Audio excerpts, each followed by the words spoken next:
Bom dia, uma ótima terça-feira. Hoje, dia 23 de agosto de 2022. Estou aqui novamente dentro daquela linha de montagem, vamos dizer assim, a nossa linha de produção. Apesar disso, para o marxismo não é algo assim muito elogiável, mas brincadeiras à parte, dando sequência a alguns vídeos aqui, fazendo comentários, algumas questões sobre é, palavras, terminologias marxistas e como na prática desenvolvemos tudo isso, como conciliar uma coisa com a outra. Bom, nosso tema de hoje, o internacionalismo, um termo que, apesar de muito importante, principalmente na pegada trotskista, principalmente na linha do que o revolucionário soviético Leon Trotsky coloca, a... não é uma coisa o internacionalismo não é uma coisa que ele tenha inventado. Ele, na verdade, digamos, pautou pela necessidade, pela seriedade teórica e principalmente e em ser, digamos assim, um marxista mais fidedigno à obra original do que Marx deixou. Então, no entendimento de Leon Trotsky, é claro que a questão do internacionalismo vai ser bastante importante aí na teoria dele. E logo a gente vai chegar um pouco mais na frente aí para trazer esses questionamentos. Porém, o internacionalismo do marxismo, internacionalismo para Marx e Engels, ele já vem aí, primeiro, se a gente for lembrar das chamadas internacionais, né? Já que se fala aí de fazer a revolução no mundo inteiro, né? E não apenas em um único país ou em um grupo seleto de países. Na verdade, se a gente for ali no Manifesto Comunista e não no Manifesto do Partido Comunista, né? Se a gente for aí no Manifesto Comunista, trazemos aí conosco a última frase de Marx e Engels, onde eles colocam, em que eles colocam para os operários, os trabalhadores do mundo inteiro, né? Ou de todas as partes do mundo, ou de todos os países, enfim. Aí já entra uma questão de palavras, já entra uma questão de traduções, que até é uma discussão teórica acadêmica interessante, mas não é o que a gente está preocupado aqui no momento. Então entra essa questão política teórica, mas o ponto do internacionalismo já aparece aí quando no marxismo, no socialismo científico de Marx e Engels, eles já estabelecem a necessidade dessa internacional, a necessidade de que os trabalhadores de todo mundo, né, de todas as partes do mundo, e não apenas de um país ou de um ou outro país, façam a revolução e se levantem contra a burguesia local.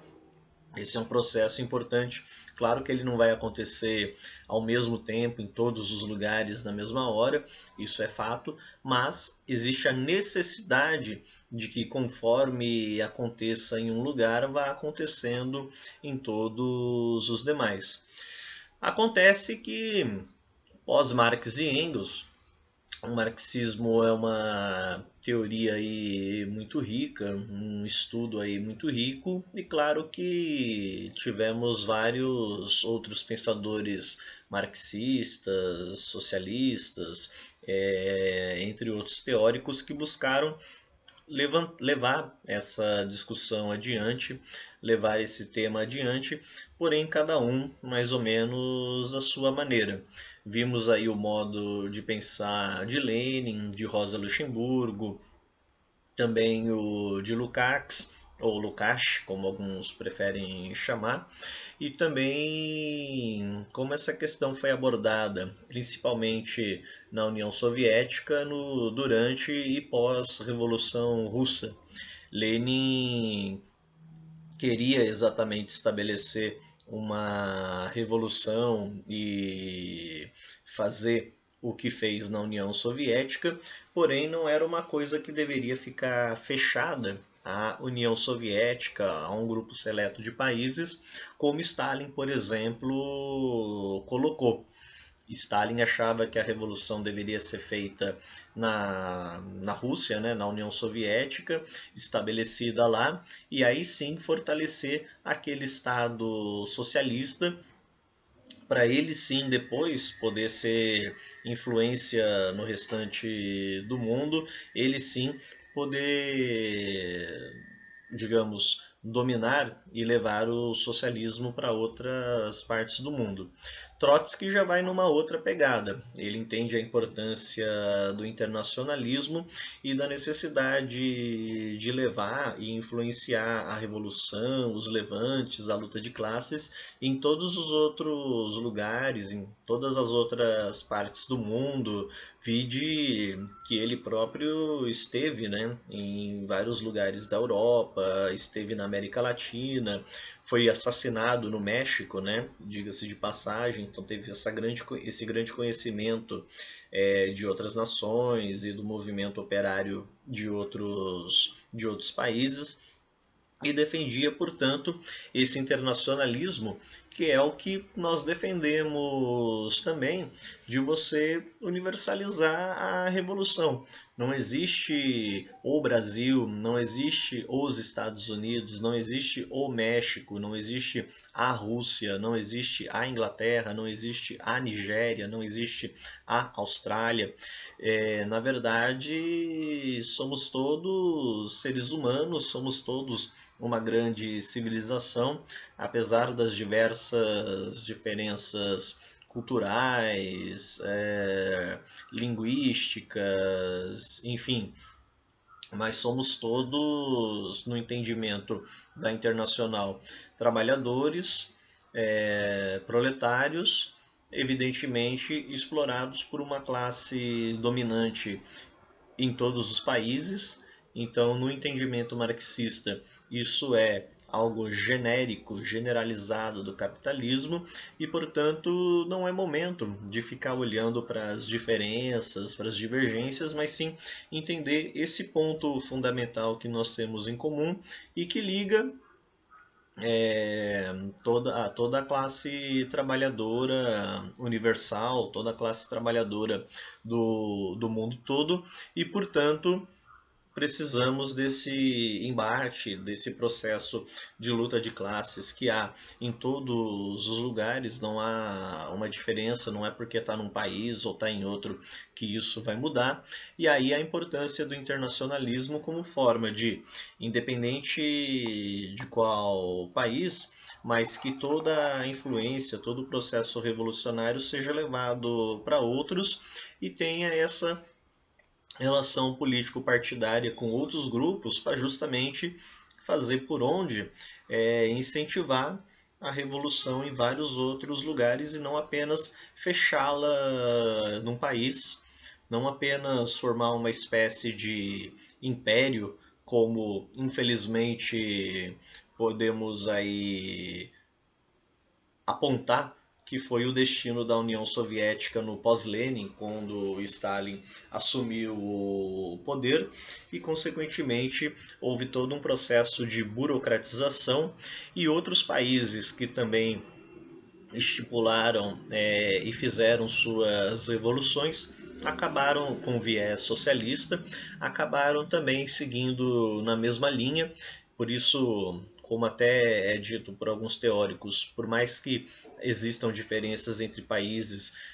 todos eles beberam de uma certa forma do stalinismo, dessa forma de burocratizar e fazer uma espécie de contra-revolução, no sentido de que eles acabaram prejudicando o que poderia vir a se desenvolver uma verdadeira revolução operária, uma verdadeira revolução dos trabalhadores e, consequentemente, burocratizaram toda a máquina, burocratizaram todo o aparato e nós não tivemos aí concretamente países que a gente poderia chamar de socialistas, mas sim países que, apesar de terem feito suas revoluções, eles infelizmente culminaram em ditaduras burocráticas com um chamado capitalismo de Estado, como alguns teóricos costumam dizer, e esses países não superaram, não derrotaram o capitalismo e muito menos superaram as crises é, e os problemas basicamente causados pelo capitalismo. São países que, apesar do discurso, apesar da maquiagem, não conseguiram superar os problemas e as crises do capitalismo. Consequentemente, nós nem poderíamos, assim, a rigor, apesar do embate teórico que isso causa, nós nem poderíamos, assim, a rigor, considerar esses países, considerar essas nações como países socialistas e muito menos comunistas. Até porque o comunismo pressupõe que não haja mais país, não haja mais Estado, não haja mais essa divisão. Então, essa é uma questão importante que a gente traz e o porquê que o internacionalismo não é simplesmente um termo, não é só uma palavra bonita para música, não é só uma questão de querer falar que vamos unir as pessoas no mundo inteiro, vamos formar aí, vamos todo mundo dar as mãos. Não, longe de ser nessa pegada romântica, longe de ser nessa pegada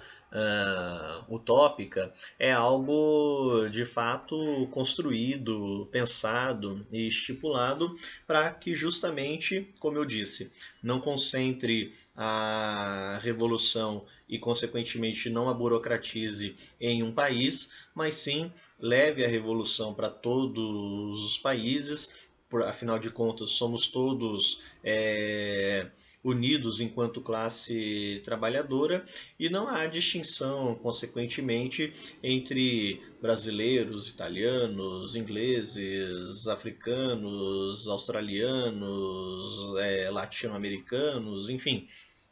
não se deve fazer esse tipo de distinção no caso. Temos que, na verdade, buscar e fortalecer a internacional, no caso, a quarta internacional que prega dentro do viés trotskista a propagação da revolução em todos os países, o verdadeiro sentido do internacionalismo marxista e não apenas regimes burocráticos que buscam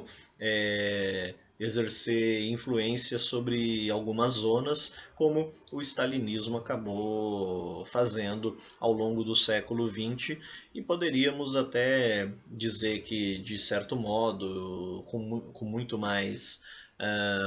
fraqueza, também hoje no século XXI, ainda com a sobrevida de Cuba, entre outros países, e também a China, que apesar de um país capitalista como outro qualquer, ainda procura se utilizar da alcunha de comunista e pratica um regime ditatorial pseudo-socialista apenas para manter uma figura, manter uma imagem, manter aquela falsa memória de Mao Tse-tung, sendo que eles próprios já romperam com tudo isso. Bom, são questões aí para a gente estar sempre pensando, filosofando a respeito, mas é bom colocar sempre aqui para vocês para a gente ter uma noção geral do que queremos. Esse aí foi o nosso, digamos, a nossa pauta de hoje sobre a questão do internacionalismo. Claro que estamos sempre abertos aí a conversas, indagações, questionamentos e tenho certeza que muitos aqui não vão concordar, mas é um viés que a gente entende aí sobre o internacionalismo e que busca resgatar a ideia original do trabalhadores do mundo inteiro unam-se, né? De Marx e Engels. Basicamente é isso que queríamos trazer para vocês no dia de hoje. Muito obrigado e tchau!